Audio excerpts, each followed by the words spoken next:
Salut à tous! Bon, ça faisait un petit moment que j'avais envie de vous faire une vidéo sur les chiens de garde de l'Union européenne. Emmanuel Macron, c'est le candidat choisi par l'oligarchie européiste, car il défendra probablement le mieux ses intérêts. Mais je laisse la parole à Alain Minc, car c'est lui qui en parle le mieux. Alain Minc murmure à l'oreille des grands patrons et des politiques. Ami de David de Rothschild, il a souvent joué le rôle de DRH officieux pour la banque. Macron, c'est vous qui avez conseillé à David de Rothschild de le rencontrer? Non, il l'avait rencontré, mais je lui ai dit il faut le prendre à tout prix. Mais pourquoi il faut le prendre à tout prix? Parce qu'il était exceptionnellement charmant et intelligent. Un banquier d'affaires doit être intelligent, souple, rapide, et s'il peut être en plus charmant, parce que c'est quand même un métier de pute. Avant Macron, je pense que c'était Fillon, le candidat du système. Mais il a pris, disons, des positions peut-être un peu trop pro-France, et donc par rapport à Macron, qui est totalement pro-européen, c'est peut-être pas passé. Benoît Hamon, il y a de grandes chances pour que le système essaye de le dézinguer avant le premier tour, afin que Macron ait le maximum de chances d'être présent au second tour. Si Marine Le Pen et Jean-Luc Mélenchon ont été hyper médiatisés ces dernières années, c'est pour canaliser les voix contestataires au niveau de l'Union européenne vers des candidats qui ne sont pas dangereux pour elle. Pour réaliser cet exploit, les médias aux ordres font croire que Jean-Luc Mélenchon et Marine Le Pen veulent sortir de l'Union européenne, alors que ce n'est marqué à aucun endroit dans leurs programmes respectifs. Mais bon, aujourd'hui, qui lit les programmes ? Prenons celui de Le Pen. Je cite « Vers une Europe des nations indépendantes, au service des peuples ». Retrouver notre liberté et la maîtrise de notre destin en restituant au peuple français sa souveraineté. Ah bon, et vous allez faire comment ? Pour cela, une négociation sera engagée avec nos partenaires européens. Donc là, elle dit exactement ce que répète Jean-Luc Mélenchon depuis des années. On va faire une autre Europe, on va changer les traités, etc., etc. Je rappelle, pour ceux qui l'ignorent encore, qu'on ne peut pas changer les traités européens sans l'accord au minimum des 28 pays membres. Autrement dit, on a plus de chances de gagner au loto.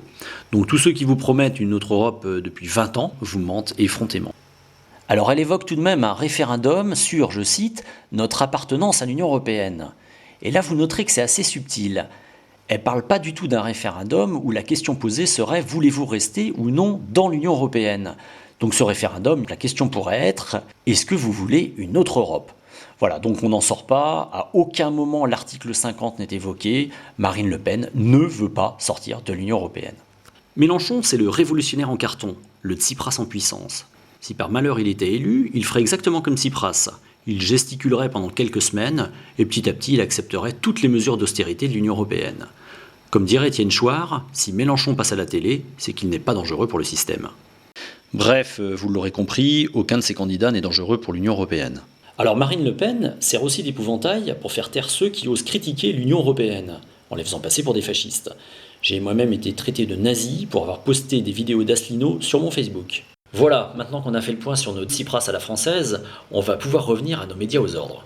Depuis 10 ans, ces médias se sont consciencieusement appliqués à cacher le seul candidat voulant réellement sortir de l'Union européenne, par l'article 50, c'est la seule solution, François Asselineau. Avant de parler du traitement médiatique d'Asselineau, j'aimerais qu'on se détende un peu en revenant sur le cas Fillon.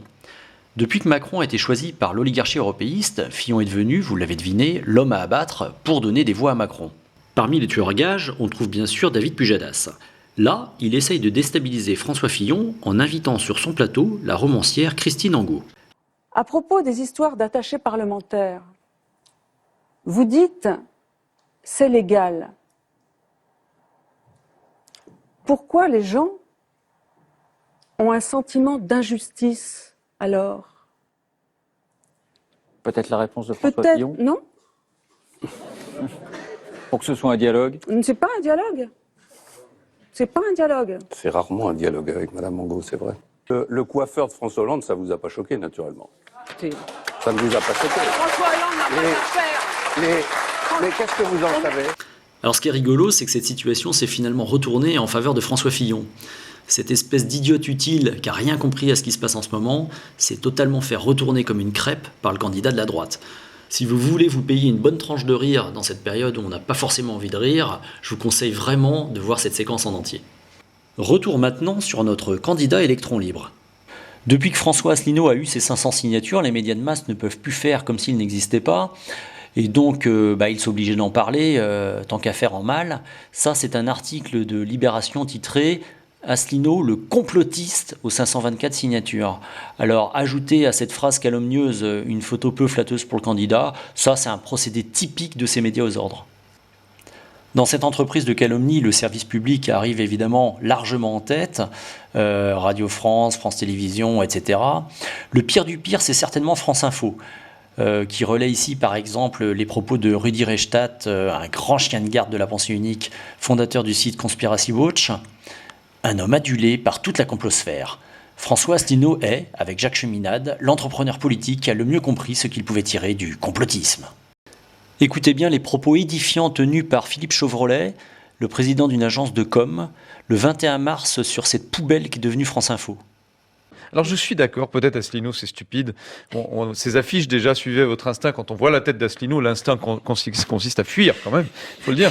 Mais après, voilà, c'est pas des candidats très crédibles, mais on a envie quelque part d'un débat démocratique. Regardez avec quel mépris Patrick Cohen traite un sympathisant de l'Union populaire républicaine, un parti qu'il a consciencieusement caché pendant toutes ces années. Oui, bonjour. Bonjour. J'aimerais savoir si on pourrait pas un petit peu dépasser le débat. On est dans le constat, là, c'est très bien, mais en même temps, il y a des politiques qui sont menées. Donc, est-ce qu'on ne pourrait pas faire un petit bilan de ces politiques? Et puis, il y a l'Union européenne derrière, il y a des traités. Quelle est l'influence des traités européens sur les politiques qui sont menées? Que pense la tribune de ces politiques-là? Et puis, j'aurais une petite question un peu personnelle pour M. Cohen. Oui. Vous n'avez jamais invité un candidat comme François Asselineau, par exemple, qui est président fondateur de l'Union populaire républicaine. Bon. Des candidats qui ont des choses à dire. Moi, il me manque vous pas. Vous avez invité M. Larouturou, il avait à peine créé son parti. Le lendemain, il faisait la matinale écoutez, de France Inter. il vous manque un peu moins, mais c'est dommage. Écoutez, s'il a une représentativité quelconque... Il en a une. Ah bon, oui, 16 300 adhérents à ce jour. Ah, très bien. Le site politique le plus consulté de tous les partis politiques français. Ok. J'estime que de temps en temps, ce serait sympa de lui donner la parole. Ça marche. Eh ben, écoutez, vous avez fait... 0 minutes, 0 secondes pour le moment, monsieur. Non, 1 minute, grâce à vous. Du coup, ça me fait penser à cette interview bien dégueulasse de Jacques Cheminade par ce petit caniche servi l'Aziza sur LCP en 2012. Est-ce qu'il n'aurait pas acheté des parrainages de Jacques Cheminade? Vous avez juste des activités politiques pendant la présidentielle. Non, qu'est-ce c'est pas que vous du tout faites vrai. Mais on vous entend jamais parler. Que fait votre parti pendant ce temps-là? Vous ne venez pas voir. En 1995... Il n'y a pas grand-chose à voir. Vous avez développé des théories du complot. Vous disiez par exemple que Delors et Rocard allaient faire un attentat contre Mitterrand. Oh non, je n'ai jamais dit ça. J'ai absolument jamais dit ça. Ça, c'est un mensonge absolu. Je suis un ami de Michel Rocard. Comment aurais-je pu dire ça? Vous avez vu ce qu'il disait aussi, Larouche? Je vais vous citer ce qu'il disait. Il a mis en cause ce qu'il a appelé les banquiers juifs de la City, qui manipuleraient jusqu'à la reine d'Angleterre, qui elle-même tirerait sa fortune du trafic de drogue. Non, il n'a jamais dit ça dans ces termes exacts. Ce qu'il a dit, c'est qu'il y avait, entre autres... Il a dit ça, excusez-moi, il a dit ça. Non, il a dit ça. Il a dit entre autres. Ouais, entre autres. Tradition des Rothschild, je ne vois pas ce que vous voulez dire. Une tradition de banque d'affaires, de jouer sur les trafics d'armes, sur les flux financiers, tout ça. Mais c'est pas le seul. Non, pas du tout. Pas du tout.